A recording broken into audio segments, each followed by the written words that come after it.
Hey everyone, welcome back.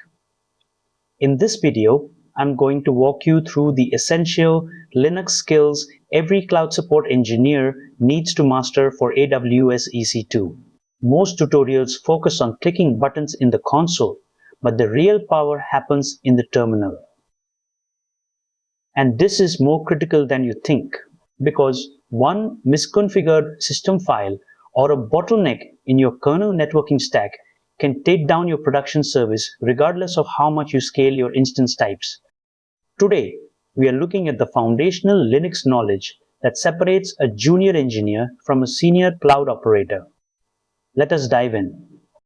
Specifically, we will cover system initialization and how services start, advanced networking, storage and file system performance, process debugging, security hardening, and finally, log analysis.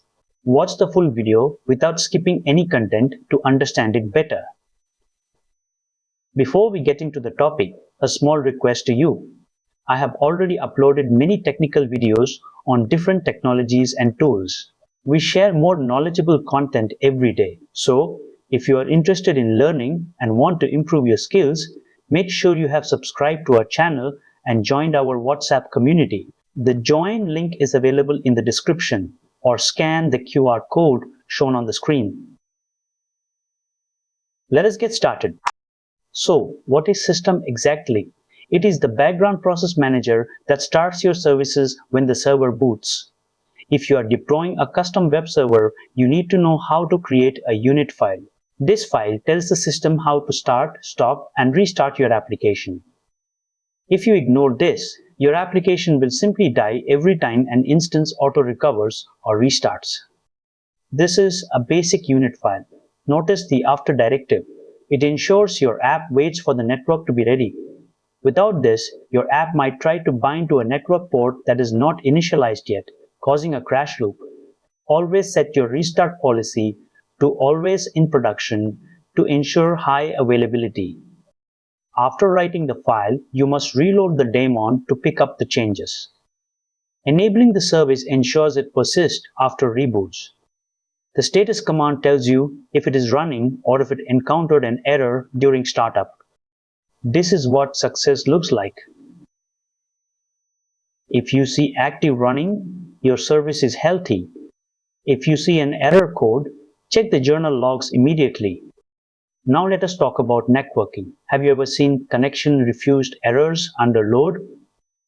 That is usually the kernel running out of file descriptors or ephemeral ports. We need to tune the syscal parameters to handle thousands of concurrent requests. These settings tell the kernel to allow more simultaneous connections. The SOMAXCON setting is critical. It defines the maximum number of connections that can be queued for a single socket. If your app is getting dropped connections during a traffic spike, this is almost certainly the culprit.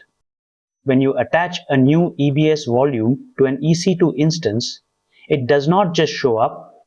You have to identify the device file, create a file system, and mount it. If you mess this up, you might lose access to your data or experience severe latency. First, use lsblock to see the attached disk. Never assume it is always named xvdf. After creating the file system with mkfs, you mount it to a directory.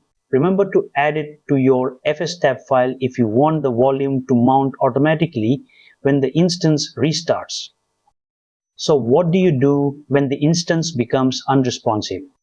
You monitor. But do not just look at total CPU usage. Look at the wait time. If wait time is high, your application is waiting for the disk, not the CPU.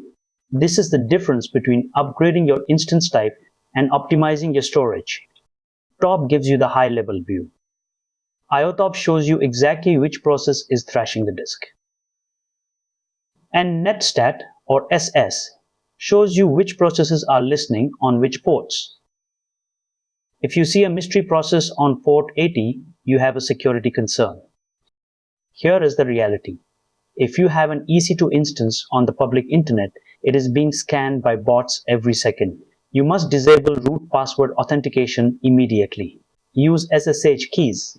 restrict access via security groups, and keep your software patched.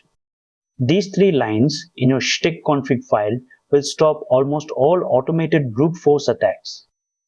After making these changes, restart the SSH service. If you do not test your connection before closing the terminal, you might lock yourself out forever. Always keep one terminal window open while testing new SSH settings. Logs are your source of truth. If something breaks, the logs have the answer. Do not waste time manually reading thousands of lines in text files. Use journalctl to filter by service and time. It is much faster. The F flag lets you follow logs in real time. This is invaluable when you are testing a fix and want to see the application's reaction immediately.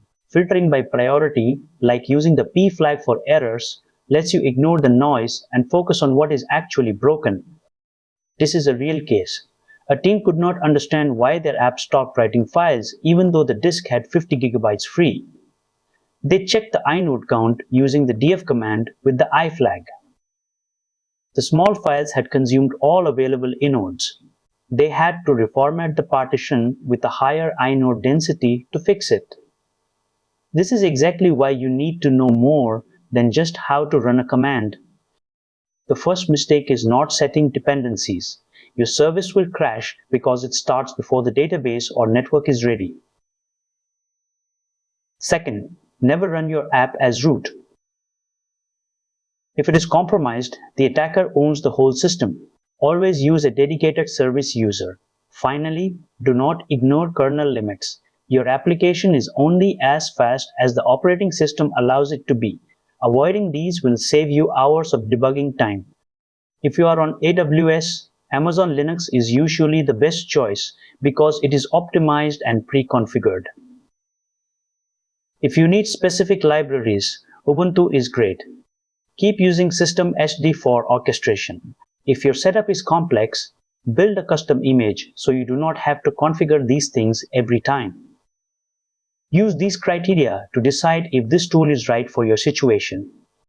You now know that mastering system ensures reliability. You understand how to tune the kernel for better throughput. You can mount storage correctly. You know how to monitor resource bottlenecks effectively. You can secure your SSH access to prevent breaches, and you can use journalctl to find the root cause of any issue. Remember, these skills apply to every Linux instance you will ever manage. Take a moment to review each point shown on screen. I believe this video will definitely be a useful video. If you liked the video, please do like and hype the video. Also share it with your friends and groups. It may be useful to somebody else. If you have any doubts or any requests, please let me know in the comments. Make sure you have subscribed to stay updated for our regular videos. Join our WhatsApp community using the link in the description because we share more knowledgeable content every day. Thank you for watching. See you soon in the next video.